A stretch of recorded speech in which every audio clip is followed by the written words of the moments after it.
সভ্য সমাজ, সভ্য জাতি কবে পাবো জানি না। ৭১-এ অনেক রক্তের বিনিময়ে, জীবনের বিনিময়ে দেশ স্বাধীন হবার পরও সভ্য জাতি যেমন পায়নি, আজ ২৪-এ এসেও এত রক্ত, ত্যাগ, তিতিক্ষা, এত জীবনের বিনিময়ে এসে সভ্য জাতি পেলাম না।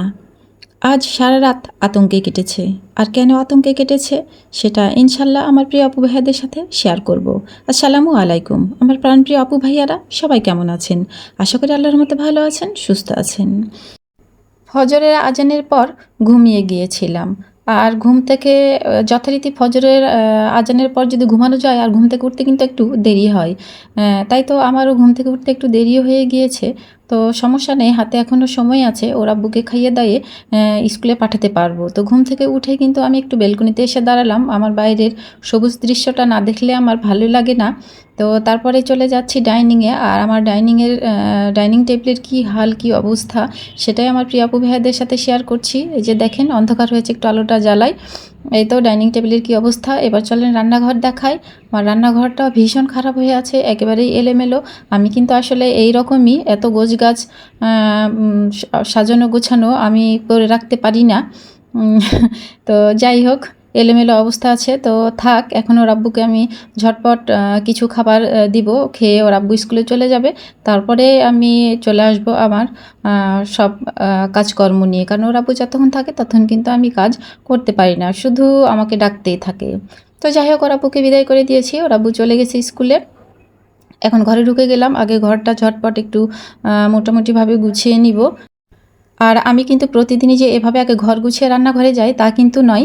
আমি যখন যেভাবে যে কাজটা করতে আমার মনোযোগ আসে বা আমি সময় সুযোগ পাই, তখন সেটা কিন্তু আমি সেভাবেই করে নিই। আর এভাবেই কিন্তু আমি যথারীতি আমার ভিডিওগুলো দেখাই। আমার ভিডিওর সাথে মানে আমার বাস্তব জীবনের আগে একবারই হুবহু মিল আছে। আমি ভিডিওর জন্য কিন্তু এক্সট্রা কোনো কিছুই আমি কখনোই করি না। আল্লাহর রহমতে ভবিষ্যতেও করতে চাই না, জানি না এভাবে সফল হব কি না। তো যাই হোক, ক্যামেরার মানে আড়ালেও হচ্ছে আমি যেমন, ক্যামেরার সামনেও কিন্তু আমি ঠিক তেমনই। এর আগেও অনেকবার আমি এই কথাটা বলেছি। তো চলে আসলাম রান্নাঘরে। রান্নাঘরটা এখন মোটামুটিভাবে ঠিকঠাক করে নিব। ঘরটা রান্নার উপযোগী করে নিতে হবে, কারণ রান্নাঘরে এগুলো এলোমেলো হয়ে থাকলে কিন্তু এটা সত্যি যে রান্না করতে ভালো লাগে না। আর আমি রাত্রে এগুলো কোনো কিছুই করে রাখি না, এগুলো সকালে ঘুম থেকে উঠেই কিন্তু আমি করি। তো যথারীতি সেই কাজগুলোই আমি এখন করে নিচ্ছি। সব কিছু এখন মোটামুটিভাবে ঠিকঠাক করে নিব। নিলে যে একটা চোখের শান্তি, একটা মনের শান্তি, সেটা পাওয়া যায়। আর এরপর চলে আসলাম আবার ডাইনিংয়ে। ডাইনিংটাও একটু মোটামুটিভাবে ঝাড়ু দিয়ে পরিষ্কার করে নিব। আর প্রতিদিন কিন্তু আমি আমার রুম বলেন আর ডাইনিং বলেন, এগুলো আমি মুছতে পারি না। আমি যখন দেখি যে খুবই মোছাটা মানে মুছতেই হবে, বেশি অপরিষ্কার, তখনই আমি মুছে নিই। তাছাড়া কিন্তু আমি ঝাড়ু দিয়েই রেখে দিই। তো মোটামুটিভাবে কাজগুলো সকালে শেষ করলাম। আর আমার তো গ্যাসের প্রবলেম অনেক বেশি। সকালবেলা ইদানিং সকাল রাত্রে কিন্তু আমাকে গ্যাসের ট্যাবলেট খেতে হচ্ছে। তো ভাবলাম যে গ্যাসের ট্যাবলেটটা খেয়ে নিই। গ্যাসের ট্যাবলেটটা খেয়ে নিচ্ছি। নিয়ে আমি কিন্তু এখন চলে যাব আবার হচ্ছে রান্নাঘরে। কারণ এখন আমি যদি একটু মাছ মাংস যেটা রান্না করব সেটা যদি ভিজিয়ে রেখে দিই, তাহলে রান্নার সময় কিন্তু সুবিধা হবে। তাই তো আগে এই কাজটাও করে নিলাম। নিয়ে এখন কিন্তু আমি অফ ক্যামেরায় চলে যাব। আমার গুলুমুলু ছাগল হাঁস আছে, ওদের কাছে, ওদেরকেও কিন্তু আমি এখন খেতে দিয়ে দেবো। তো আলহামদুলিল্লাহ ওদেরকেও খেতে দেওয়া হয়ে গেছে। এখন মোটামুটিভাবে সকালের যে কাজগুলো ছিল, আলহামদুলিল্লাহ সব কাজ কিন্তু আমি শেষ করে নিয়েছি। এখন আমি একটু নিজে খাবো। আর এই যে এটা গত রাত্রে কিন্তু আমি খিচুড়ি করেছিলাম, জুবাইর খেতে চেয়েছিল তাই। তো সেই খিচুড়িগুলোই ছিল, আর এই খিচুড়িগুলোই গরম করে দিয়েছে, ওর আব্বু খেয়ে গিয়েছে। এখন আমিও খিচুড়িগুলো খেয়ে নিব। আর এই প্যানে খেতে বসে গেছি। কে কিছু মনে করবেন না, কারণ আমি এরকমই। আমি যেহেতু থালা বাসন সব পরিষ্কার করে রেখেছি, আর এটা যেহেতু অপরিষ্কার, এটাতেই আমি গরম করেছি, তাই তো ভাবলাম এটাতেই খেয়ে নিই এক্সট্রাভাবে। আর একটা প্লেট আমি কেন অপরিষ্কার করব। তো আর এই যে দেখেন, সকালবেলার খাবার খাচ্ছি। আর আমার প্রিয় আপুদের ভিডিও অন করে রেখেছি, ভিডিও চলছে। আমার কিন্তু ভিডিওতেও কোনো মনোযোগ নেই, কারণ আমি যতক্ষণ কাজ করেছি ততক্ষণ কিন্তু ভিডিও এভাবে অন করাই ছিল। আমি ভিডিও অন করে রেখে ছোট্ট করে একটা কমেন্টস করে শুধু রেখে দিই ফুল ওয়াচ করে। তো এভাবেই কিন্তু আমার প্রতিদিনই কাটে। তো এখন আমি বাইরে যাব। আর আমি কেন বাইরে যাই আমার প্রিয় আপুরা সবাই জানেন। সেই কাজটাই সারতে আমি এখন বাইরে যাচ্ছি। আর আরও একটা কাজ আছে, সেটা এখনই আমি আপনাদেরকে সাথে শেয়ার করব। সেই কাজটা কি, তো যাই হোক, দুধ আনতে গেলাম। দুধ নিয়ে এসে ভাবলাম, যেহেতু আমি পর্দা করেই আছি, বারবার বাইরে যেতে লাগলে বারবার পর্দা করাটা একটু কষ্ট হয়ে যায়। তাই তো দুধ নিয়ে আসার পরই এই যে বাইরের কাজটা এটা করতে আসলাম। এখানে বারান্দা শাক এর আগেও কেটেছিলাম, আপনারা জানেন, অনেক আগে দেখেছেন ভিডিওতে। আবার এগুলো একটু বড় হয়েছে, তো কেন জানি মনটা একটু আনচান করছে, যদিও গ্যাসের প্রবলেম অনেক বেশি, তারপরেও মনে হলো যে এই বারান্দার শাকগুলো একটু কেটে নিয়ে আসি, কিছু একটা করা যাবে। যাই হোক, কী করছি না করছি সবই তো আমার প্রিয় আপু ভাইয়াদের সাথে শেয়ার করব। আমার সাথে থাকুন এবং শেষ পর্যন্ত আমার সাথে থাকুন, দেখতে থাকুন আমি আসলেই কী করছি। জানি না কেন রে ভাই, ভিডিও ভাইরাল হওয়া তো দূরের কথা, ভাইরাল হওয়ার স্বপ্নই দেখি না।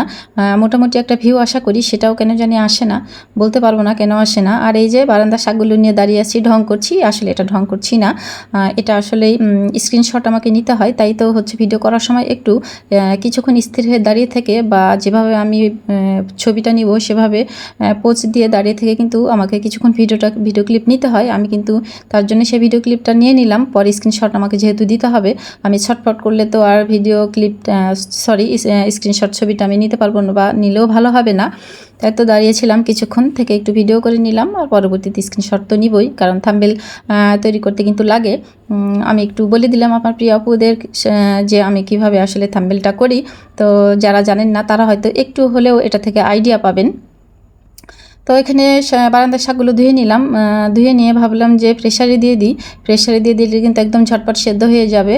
অনেকক্ষণ ধরে কড়াইয়ে দিয়ে সেদ্ধর প্যারাটা নিলাম না, ওইদিকে বারান্দার শাক সেদ্ধ করতে দিয়ে দিলাম। আর ওই যে মাংসটা ভিজে রেখেছিলাম, সে তো অনেক আগেই, আল্লাহর রহমতে এই যে অনেক আগে ভিজে রাখার ফল মাংসগুলো একদম বরফ চুটে গেছে, তাই মাংসগুলো হচ্ছে ধুয়ে নিলাম। আর এখানে আমি দিয়ে দিচ্ছি পেঁয়াজ, কাঁচামরিচ, তেল, এগুলো এখন আমি দিয়ে নিচ্ছি, কারণ আমি এখন মাংসটা রান্না করব। আর এটা যেহেতু ব্রয়লার মুরগির মাংস, আজকে কিন্তু মাংসটা একটু অন্যরকম করে রান্না করছি, তাই তো পুরো রেসিপিটাই দেখাচ্ছি, তবে একটু একটু করে দেখাবো, কারণ অত ডিটেলস আসলে দেখানোর কোনো দরকার হয় না। আমার প্রিয় আপুরা তো অনেক বেশি ভালো রাঁধুনি, অনেক সুন্দর করে রান্না করতে পারে। তো আমি কিন্তু পেঁয়াজগুলো একটু ভেজে নিয়েছিলাম, নিয়ে তারপরে কিন্তু মাংসগুলো দিয়েছিলাম। আর মাংস যেহেতু আগে ধুয়ে রেখেছিলাম, পানিগুলো ঝরে গিয়েছিল। আর এখানে কিন্তু আমি পেঁয়াজের সাথেই তেল দিয়ে মাংসগুলো আগেই মানে মাংসগুলো অনেকক্ষণ ভেজে নিলাম, নেওয়ার পরে কিন্তু বাদবাকি মশলাগুলো দিয়ে দিলাম। আর এই মশলার সাথেও কিন্তু মাংসগুলো আমি অনেকক্ষণ কষিয়ে নিয়েছি, মানে অনেকক্ষণ বলতে কিন্তু আসলে অনেকক্ষণ নাড়াচাড়া করে কষিয়ে নিয়েছি। আর কষানোটা কিন্তু খুবই সুন্দর হয়েছে। আর আজকের মাংসের এই অন্যরকম রান্নাটা দেখলেই বোঝা যায় যে আসলে খেতে কতটা টেস্টি হয়েছিল। তো যাই হোক, কষানো হয়ে গেছে, এখন একটু অল্প পরিমাণ পানি দিয়ে দিলাম। আসলে বেশি পরিমাণ পানি লাগবে না, কারণ আমি তো ওই পরিমাণে ঝোল রাখবো না। তো যাই হোক, এখন ঢেকে দিলাম, এটা হতে থাক, হতে খুব বেশিক্ষণ সময় লাগবে না। একটু ভাজা গুঁড়া মশলাগুলোই দিয়ে দিলাম, যেগুলো আমি সবসময় দিয়ে থাকি। পাঁচ মশলা, জিরা, এগুলো আমি গুঁড়া করে রেখে দিই। এমনকি গরম মশলাটাও আমি গুঁড়া করে রেখে দিই, কারণ আমার পরিবারে গরম মশলাগুলো আমার মুখে পড়লেও যেমন বিরক্ত লাগে, আমার ছেলের বাবারও মুখে পড়লে বিরক্ত লাগে, তাই তো ওদের বিরক্তিটা আমি বুঝি।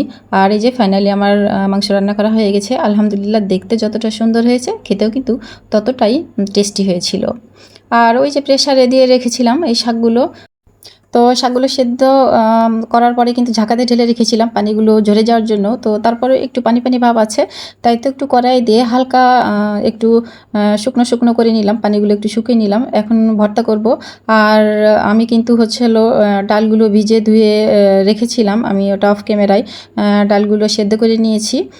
এখন আমি ডালের ভর্তা করব। আজকে কিন্তু আমি ডাল রান্না করছি না, আর আমার ডাল তো মোটামুটিভাবে একদম শেষ। আমাকে আবার মসুর আছে, কিন্তু মসুরের ডালগুলো করতে হবে আমাকে আবার। তো যাই হোক, আমার প্রাণপ্রিয় আপু ভাইয়ারা, যেটা শুরুতেই বলেছিলাম, আজকে সারা রাত আতঙ্কে কেটেছে, ঘুমাতে পারিনি। কারণ ডাকাতের প্রভাবটা ভাবছিলাম যে শুধু ঢাকার দিকেই হচ্ছে, কিন্তু না, আমাদের এখানেও হয়েছিল। বেশ আশেপাশে অনেক জায়গায় ডাকাত পড়েছিল, এবং কিছু দোকান বাড়ি লুটপাটও করেছে। সকালে ঘুম থেকে উঠে শুনছি যে ডাকাত 2-3 জন ধরাও পড়েছে, জানি না আসলে সত্য কি মিথ্যা। তো এই আতঙ্কে কিন্তু সারা রাত ঘুমাতে পারিনি, এরকম একটা অবস্থা। তো যাই হোক, কী আর বলবো। এই ফাঁকে কিন্তু আমার ডাল ভর্তা করা হয়ে গেল। আজকে ডাল ভর্তা কিন্তু পেঁয়াজ মরিচ ভেজেই করছি, আর সাথে ভর্তা করব সেই বারান্দার শাক, যেগুলো সেদ্ধ করে রেখেছিলাম, পেঁয়াজ মরিচ ভেজেই এটাও করছি। যেহেতু গ্যাসের প্রবলেম, কাঁচা পেঁয়াজ মরিচ এখন খেতে চাচ্ছি না, তার জন্যই। আর এই বারান্দার পাতার ভর্তাটা আমার প্রাণপ্রিয় আপুরা যারা খাননি এখনও, তারা একবার অবশ্যই খেয়ে দেখবেন। মানে অনেক টেস্টি, লোভনীয় ভর্তা। একবার খেলে আবার খেতে চাইবেন, আমার বিশ্বাস এটা। তো যাই হোক, আজকের ভিডিওটা এখানে শেষ করছি। সবাই ভালো থাকবেন, সুস্থ থাকবেন। আল্লাহ হাফেজ।